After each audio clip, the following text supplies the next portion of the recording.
What's going on, moviegoers? If you're new to the channel, my name is Christian. Welcome to Zero Productions. Morbius, you guys, everybody's most anticipated film that drops next week has been spoiled by, guess who? Its own director. Yes, the director came out and spoiled a bunch of shit about the movie a week ahead of its release. I don't know why, but he did it. He had an exclusive interview with Cinema Blend, which I will go over with you guys. So, spoiler alert, if you guys don't want any spoilers, which I highly doubt most of you don't really care. For Morbius, don't watch this video because we're going to be talking plenty of spoilers, post-credit scenes, and universes, and all that good stuff. Now, you guys, look, like I said, and I've stated this in multiple videos, I've been on the side of excitement for Morbius.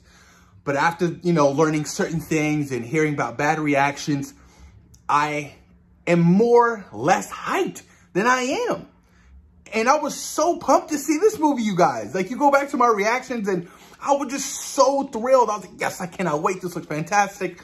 But then hearing all this shit that's happening behind the scenes of how they, cut scenes from the film of, Vulture and, any connection from Spider-Man that they threw into the trailers. That was this false advertisement. I was just like, oh, I'm not a fan of that. I'm really not. But, look, this is Sony we're talking about. This isn't Marvel Studios. This is Sony. A lot of people got to, know the difference. But yeah, you guys, the director came out and spoiled a bunch of stuff about this film with an interview they did with Cinema Blend that I will go over with you guys. Let's dive deep into it, man. I can't wait anymore. This is just some crazy shit. Okay. So, Cinema Blend, they asked, what universe does Morbius actually take place in? And this is what the director had to say.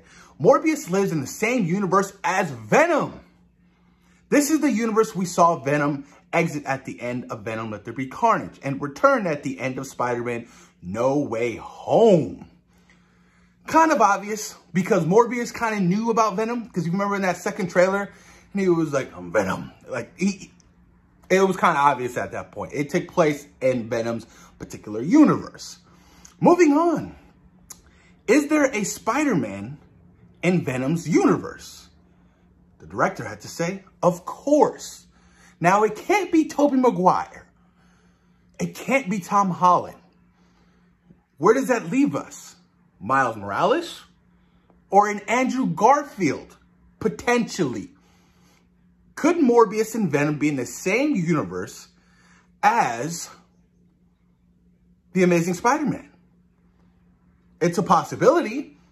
It is a very, very good possibility. There's all this, rumors and bunch of random talks going on of how, Tobey Maguire and Andrew Garfield are coming back in some kind of format. We don't know what particular movie.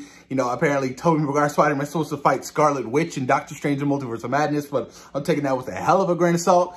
But it's really up in the air at this point. Continuing on. Okay, so which Spider-Man exists in Venom's universe? This is what he had to say. It is my understanding that audiences will discover the answer soon. Soon. Now, I doubt it's Tom Holland. It can't be Tom Holland. And to be honest with you, a lot of people don't want Tom Holland attached to these Spider-Man films. Spider-Man villain films. They don't. They want him to remain in the Marvel Cinematic Universe. They do. Especially after the way Spider-Man No Way Home ended. He's living by himself. He's, everybody's completely forgot his identity. He has to go out and get a job now and fend for himself. He made his own suit. He's becoming the Spider-Man we've grown to love and appreciate. The older, mature Spider-Man, you guys. And that decision by the end of the movie not to tell Ned and MJ the truth shows so much growth because he knows with great power comes great responsibility. By me telling you guys who I am, puts you guys in danger. And he doesn't want what happened to Aunt May to happen to anybody he may encounter again. That's close and family and friends. So much growth with that character, you guys. Fantastic stuff. So Cinema Blend asked, Morbius has a very unique power. How did you figure out how to visualize them for the big screen? This is what the director said. One of his powers is echolocation. The people have an echolocation in past movies that have been blind. But what happens if you can see? Then you have to adapt. Whatever that means. Look, I've heard some early reactions saying that the visual effects for this movie is pretty bad. And that's so surprising because I feel like the visual effects we've seen in the trailers looks pretty spot on to me. I like it. I like that it has that Nightcrawler 2. I said Nightcrawler 2. Holy shit. The X-Men The Last Stand. Oh my God. X-Men 2 United. How, you know, Nightcrawler's powers looked when he, you know, teleport. It definitely has that vibe to it, which I like. Continuing on. This is what else he had to say. God, this is crazy. The way that you show it with colors trailing the vampires is so cool. And then let's shift to Michael Keaton, who we saw in the Morbius trailers. Is he playing the same Adrian Toombs / Vulture from Spider-Man Homecoming? With the gift of, "What's up, Doc?" This is what he had to say. Yes. Yes, he's saying. But how could that be possible?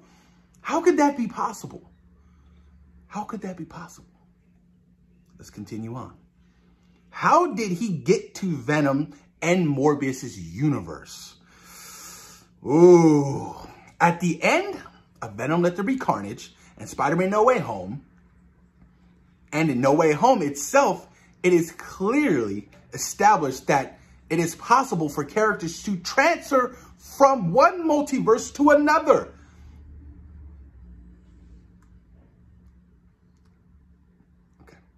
The events of No Way Home had the effect of transferring Venom and Vulture and maybe others back and forth between the MCU and the Venom universe. What? What? What? Look, that just doesn't make sense to me at all. Why would he just randomly transfer to a different universe? Like, what? And especially the post-credit scene. Oh my God. You guys, I heard the post-credit scene is absolutely just the dumbest shit in the world. But that's all kinds of bad, you guys. Oh my God. Spoilers. How did Adrian Toombs get his Vulture suit at the end of Morbius? If you look closely, this is what the director had to say. If you look closely, you will see it's not quite the same suit as Homecoming. He is a resourceful guy. Okay. How is he resourceful if he's in a different universe that he doesn't know? What? See, it just doesn't make sense. Last question. Is Vulture and Morbius setting up a Sinister 6 movie? This is what the director had to say. Well, he is recruiting teammates, and he has enticed one already. So it looks like a start. Start of what? Now, there was already ramblings of Sony doing a Sinister 6 movie, right? A lot of people were like, kind of not necessary. No Way Home kind of already touched on that, and they did it well. I don't know how they're going to do this. It just doesn't make sense. Why would Morbius have to go after Spider-Man? They have no quarrel. They have no beef that we know of, right? They've never met. And if the rumors are true of all the Spider-Man connections being completely edited out of the film, that just doesn't make any sense. Some random dude from a different universe is in your universe now. Hey, how you doing? I need to go fight Spider-Man. You know what? He got me locked up. I don't know who his identity is anymore, but we're in a different universe.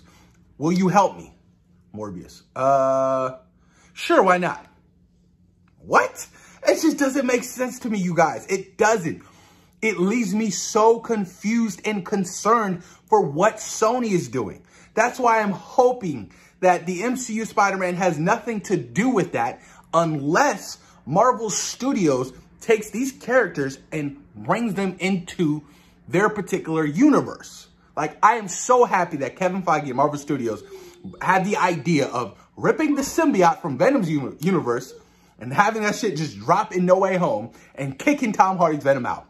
Smart, brilliant idea. Now, there is no connection to Tom Hardy. None. Perfect. So eventually, if they did want to do a Venom in the MCU, they could. And they could do it much more accurate. You know why? Because the symbiote is on Spider-Man first. And it could leave him potentially. So whenever Tom Holland meets an Eddie Brock, right? it can go on to Eddie, and Eddie can have the white symbol, and he can actually, you know, shoot webs from his fist instead of just being a random ass Venom in that universe. Look, I can talk about this shit all day. Like, I just still can't believe that the director came out and spoiled a bunch of stuff like that, you know, a week before the film. You know, it just seems so weird and confusing, especially when you read upon the whole post-credit scene. I'm like, what is going on? What are you guys doing? What's your initial plan? Like, Kraven the Hunter you're working on, and the Madam Web is going to be the Doctor Strange of that particular universe. Oh my God, like, where are we going, Sony? You don't make sense. You don't.